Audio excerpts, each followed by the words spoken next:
The Poco X4 GT and Google Pixel 6a are probably the most important non-folding phones to come out this year, for totally different reasons, but it all comes down to hardware versus software.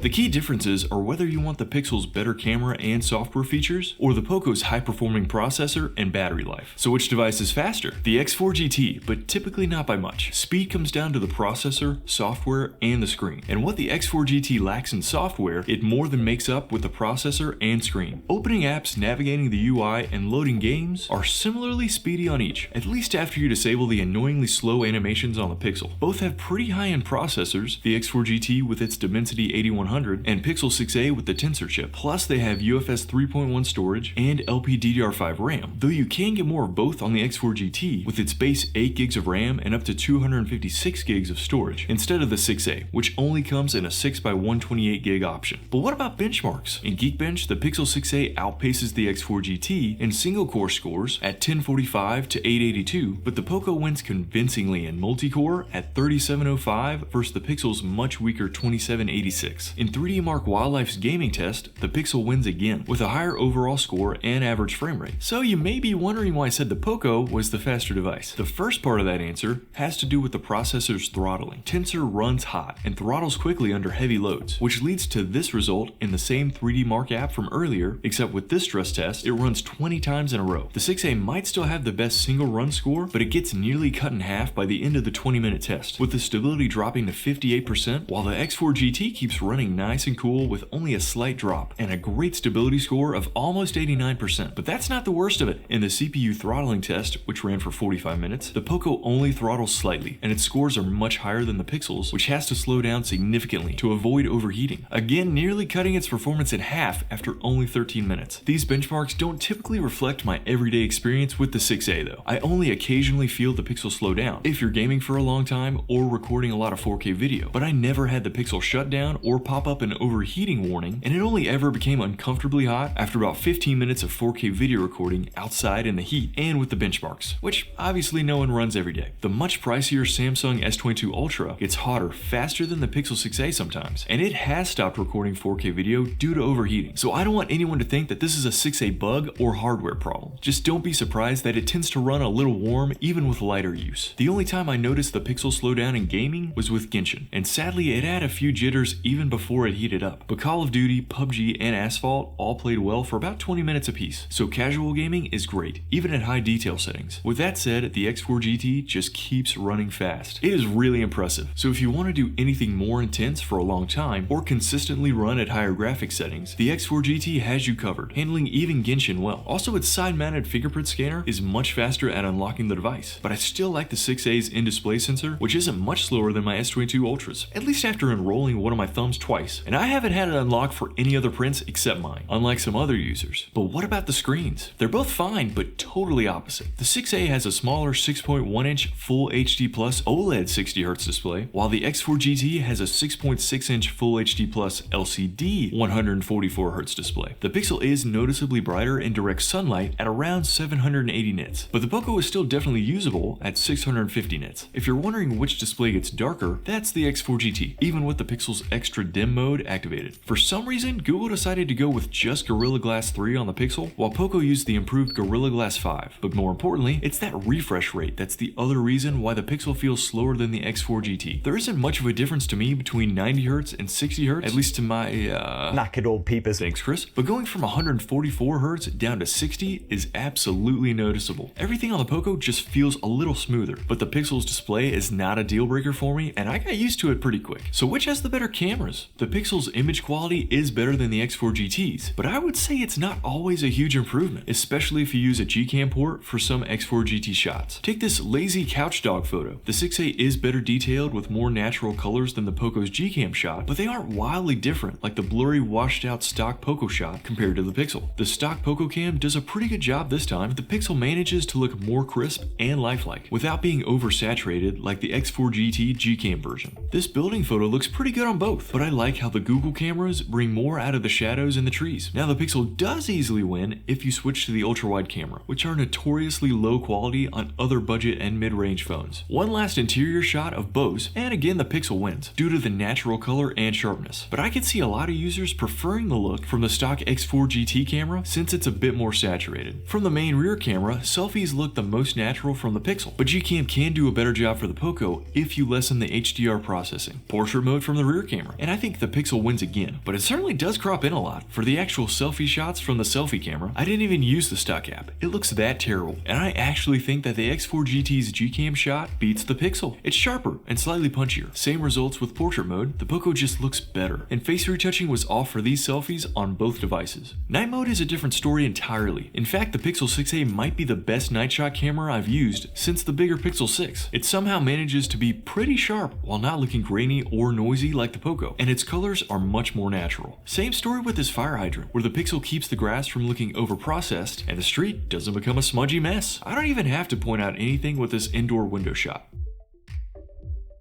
And if you're impressed with how the Pixel handles the van, look at the concrete underneath.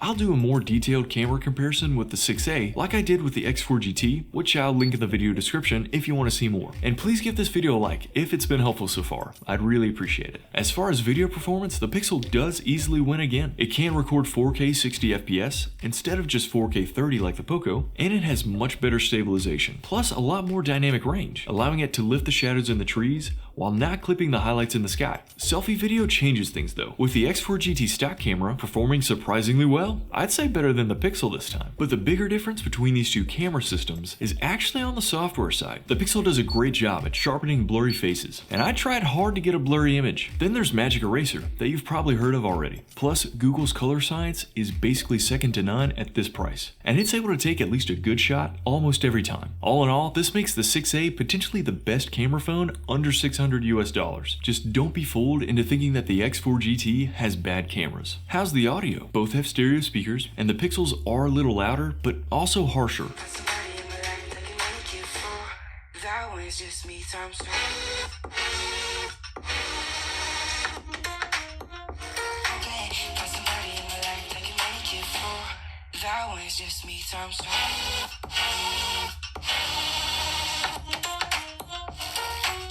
If you're looking for a headphone jack, you still have one on the X4 GT, and I didn't have any problems with Bluetooth on either device. How about the batteries? The X4 GT clearly wins with faster 67-watt charging and a much larger battery at 5,080 mAh.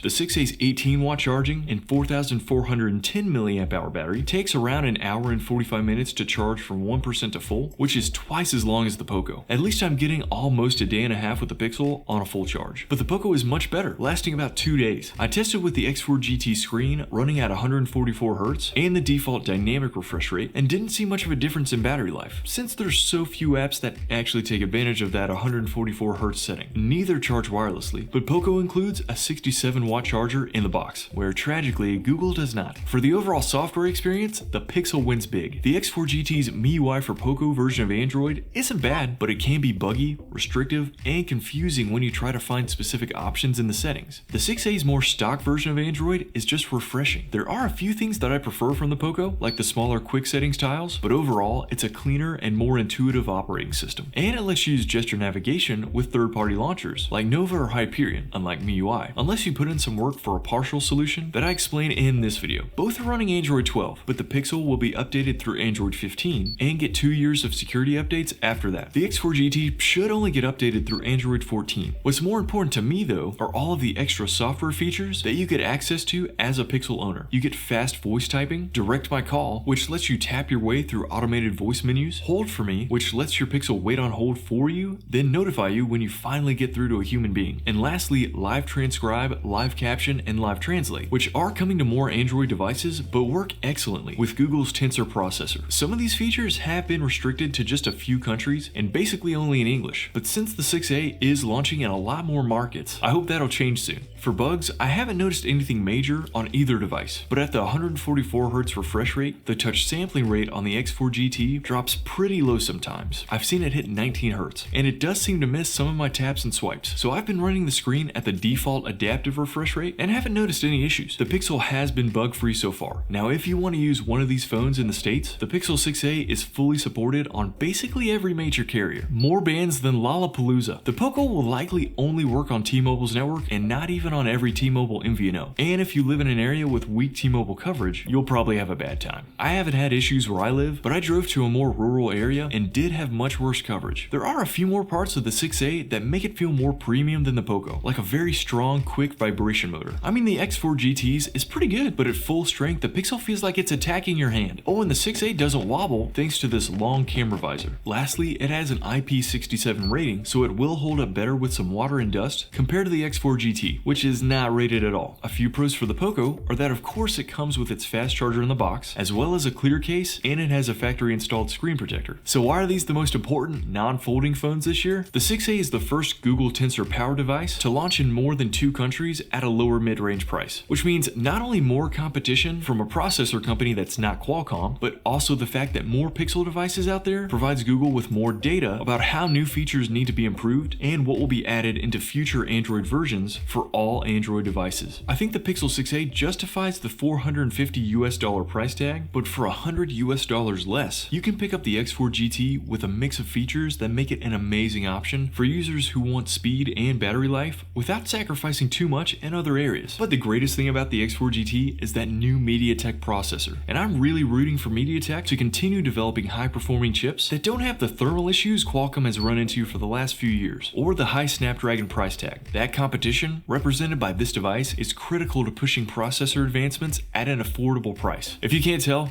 I really like these phones, and if you're looking to buy the new Pixel 6a, I would check Wireless Place first, since they have Google and Poco devices, as well as phones from Xiaomi, Samsung, OnePlus, and more. I've bought a few phones from Wireless Place, and they always ship fast and ship internationally, have great prices, and include a US adapter for the charger if you need it. Please use my discount code PC10 when you check out, if you want to support the channel or just want to save a little money. A link to the site is in the description. You can click here to watch my X4 GT camera review, and right around in here for the 6a camera review as soon as I'm done with it. But please subscribe if you want to see more content like this, and feel free to comment with any questions, criticisms, family recipes, whatnot, and I'll answer perfectly in the future.